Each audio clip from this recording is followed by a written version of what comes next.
Welcome to Adam's Athenaeum. Let's take a look together through the news and records of our times and try to shed light upon the unvarnished truth.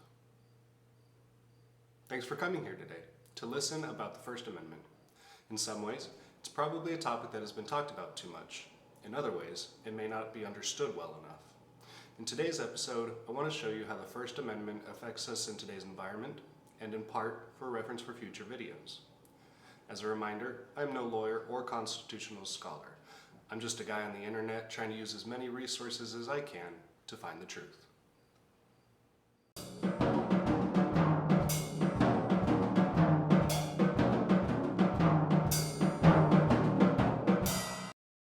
In my research, I take punctuation into account. So for this approach, I break apart sentences by commas and punctuation. Let's jump into it. What does the First Amendment say? Congress shall make no law respecting an establishment of religion. And let's pause there. First, it clearly states that Congress has no authority or legal grounds to make law respecting an establishment of religion. That part seems pretty cut and dry to me. Second, it appears to have pre-established that no branch of government entity can make law respecting an establishment of religion, seeing as only Congress has the legal prudence to make law, and the first words forbid Congress from affecting religious establishments, it would follow that no government entity can either. The sentence continues, Congress shall make no law prohibiting the free exercise thereof religion. I again think this follows the presupposed notion that no government entity or Congress can restrict the free exercise thereof religion. Congress shall make no law abridging the freedom of speech.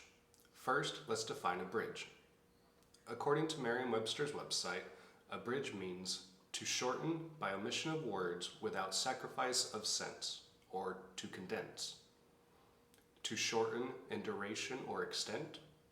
The formal definition meaning to reduce in scope or to diminish, or the archaic definition meaning to deprive. To summarize, I then read the previous statement as Congress shall make no law condensing, diminishing, depriving, or shortening one's right to freedom of speech. Congress shall make no law abridging the freedom of the press. This means that usually the press cannot be fined, jailed, nor can Congress impose civil liability on people and/or organizations except in mitigating circumstances. We the people have a right to know what's happening in our government, just as we have a right to be informed. Congress shall make no law respecting the right of the people to peaceably assemble. According to Merriam-Webster, the right of assembly is the principle of popular government, often constitutionally guaranteed that it is the right of the people to peaceably assemble for any purpose not expressly prohibited by law.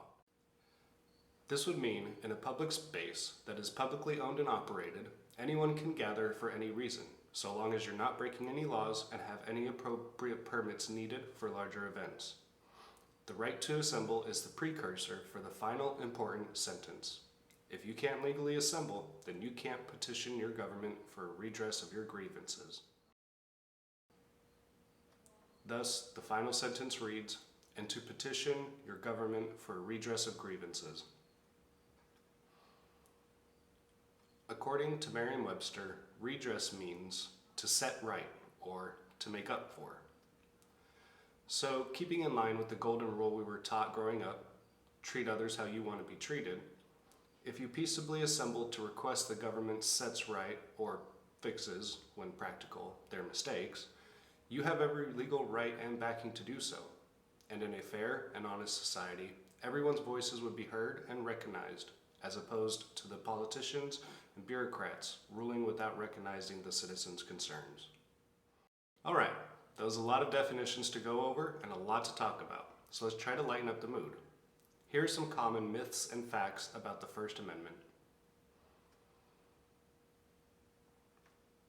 As stated, this amendment is to protect your rights to free speech, especially if and when government tries to negatively impact speech of the individual or of the press. This is how many private institutions can have separate rules apart from state laws that further restrict speech or movement. For example, stores having specific COVID policies, or not permitting people to shop without shirt and shoes. You do not have a right to not be offended. I know, it's a shock, but the First Amendment protects your right of free speech from actions taken by the government and not individual citizens. The true value of the First Amendment lies in its permissiveness. You are allowed to offend someone else with your speech, just as you are allowed to be rude. The Supreme Court has upheld multiple times that there is no such thing as hate speech. The beauty in this is that the founders knew the way to fight bad ideas was with good ideas. But how do you fight a bad idea if you don't know it exists, or it has become too taboo to talk about and it goes underground? This is why truth, honesty, and respect are major role players in a successful hard talk. We must be able to hear bad, rude, and offensive things from time to time, so we can learn where we need to correct and make changes in society, with society, and for society. So let's break down why this video is important in today's society. In my opinion, not enough people know the words of the First Amendment or how it is realistically applied in theory and practice. In today's society, I seem to see a lot of people who get offended over anything someone else says. You almost can't say anything anymore without offending someone. And I say that's a good thing, because we can learn from it. Don't forget to comment below and join the discussion about the truth. The next video will cover the Second Amendment, so be sure to come back next time.